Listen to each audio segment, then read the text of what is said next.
Ladies and gentlemen, I just wanted to tell you my story. When I was 18 years old, I moved into this house and I was sleeping on the couch. I woke up one morning and I looked at this guy and he went, shh. And then after that, I woke up and I could hear my whole life and see my whole life being played before me. All my sins and everything that I did wrong was being played before me. They looked at me and they told me, well, if you give up your soul, we'll leave you alone. And I was like, no. I stayed in that house for about a year. I looked at one guy and I could see through his whole body. I could see his skeletals and stuff. He looks at me and goes, oh, so you can see me, huh? I used to hear this noise. It was like a spaceship noise, and I'd go run out and sit on the porch to watch all these people appear. I used to call them space tourists. I looked at this one guy, he looks at me and the lights were off in the room and he goes, this is all I'm going to show you. And he looks at me and his eyes were like blue light bulbs.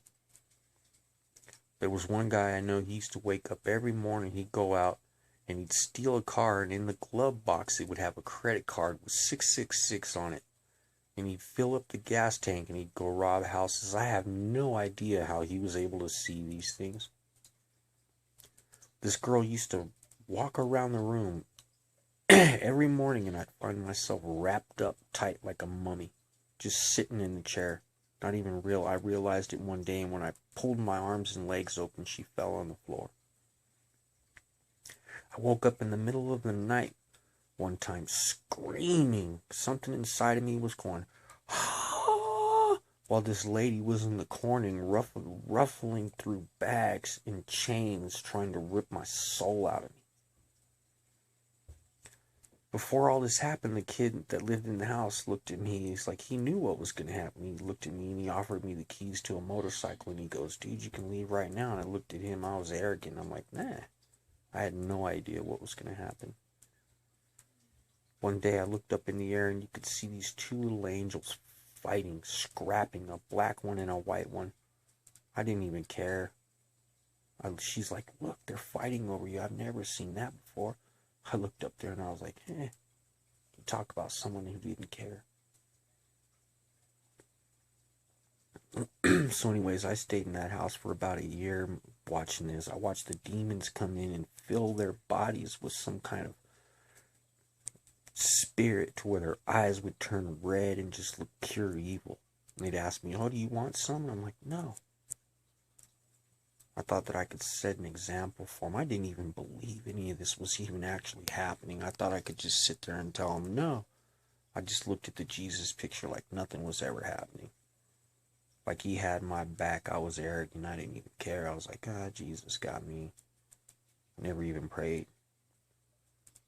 Had to listen to them voices and that manipulation and them demons for like 20 years.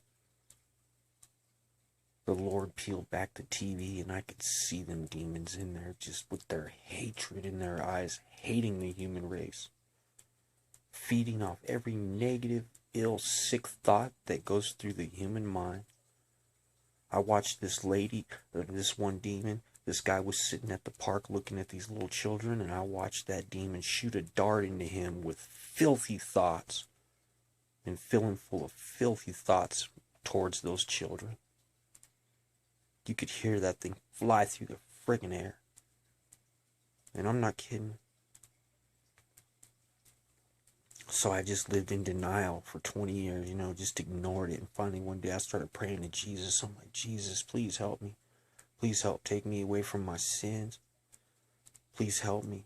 Because I didn't like myself anymore. I hated who I was. I hated the sins and everything that surrounded me in my life. So I'm sitting in my house, I'm sitting in my backyard, and God comes through, the most beautiful thing. Within like a second, he showed me in more detail than I could ever imagine myself. He understood me more than I understood myself. And he showed me, he told me he forgave me, and he told me he loved me. Blew the wind around, blew the canopy off my chair where I was sitting. But that wasn't the end of the story. I was sitting in my house later on, and I could see my dog was coming up to me with this evil presence. I could feel this evil presence going into my leg and crawling up into my chest. I looked at my wife and I go, "We gotta go to the church." She looks at me, she goes, "No, you're crazy. We gotta go to the mental hospital. I'm taking you to the doctor." I said, "No, we gotta go to the church." So I'm driving down the street and I look at my phone, and I'm serious, ladies and gentlemen, it's popping off. You want out. I never seen nothing like it. Don't ask me how they tap into the technology and all that shit. So I get into the doctor's office and I sit down and I'm like, "Hey doc, I think there's something wrong here, man. This is like demonic or something. Something else is going on here." And he sits back in his chair and he goes, "Well, what if it is?" I look at him and his eyes turn all red, and you could see the whole room start to turn red, and I'm not kidding. And he goes, "Are you going to give up your soul or not? Because we're tired of messing with you." He goes, "If not, we'll just take it. What makes you think you're so safe?" I'm like, "I'm out of here. I'm on the first helicopter out of here with Jesus." He started threatening my family. "What about your family? You think your family's safe?" I'm like, "Screw you." He tells me, "I can lock you up in that back room right now and ain't nobody gonna believe you. I can tell your wife you're crazy. She ain't gonna believe none of this." I'm like, "Screw you." So I start to walk out. He's looking at my wife saying, "Can I talk to you?" And I'm like, "Screw you. We're out of here, honey." He's doing all this, making these evil faces, him and the other one. So I'm walking outside. My wife's crying. She don't understand none of this. I'm freaked out. I'm about to snap. I'm walking down the street. I finally left. She wouldn't come. I started walking down the street. 2 cop cars come up to me. 4 cops get out. Satan. He is a cherub, ladies and gentlemen. I didn't even know what a cherub was. When I was staring at him, I could see the lion. I thought it was a devil dog at first. I never read the Bible. And then the one looked like a bird. You could see him. And the one looked like an ox sitting there looking all stupid. And Satan's sitting there. The bird's sitting there threatening. "Well, why don't we just arrest him?" Telling me, "Oh, we could just arrest you right now." And he looks at Satan. He says, "Should we arrest him?" Satan looks at me, looks up and down at me, and he goes, "No."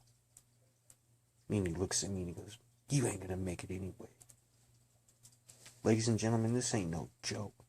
When I looked into his eyes, you could see the blackness. You could see Sheol, like a suction coming out of those eyes. I knew that if I would have said yes, I would have been sucked into an eternal darkness. I never even knew what that was, what I was looking at. Everything that I saw in him, I read in the Bible. I had no comprehension of these things. I get across the town and I hear this horn honking at me. Honk, honk, honk, honk. And I look over and I could see that freaking lion staring through this lady's face, just smiling at me, smirking at me all stupid. I got home and the Lord literally pushed that burning stuff out of my chest and out of my body and filtered this beautiful, loving light through the top of me. I never felt such beauty and seen such love and light in my whole life. I got to see Jesus in my shower. He's the most beautiful being you'll ever see in your whole life. The light and love radiated out of him into me. I didn't even want to be on this planet anymore. Ladies and gentlemen, the only reason I'm telling you this is because literally, you need to pay attention.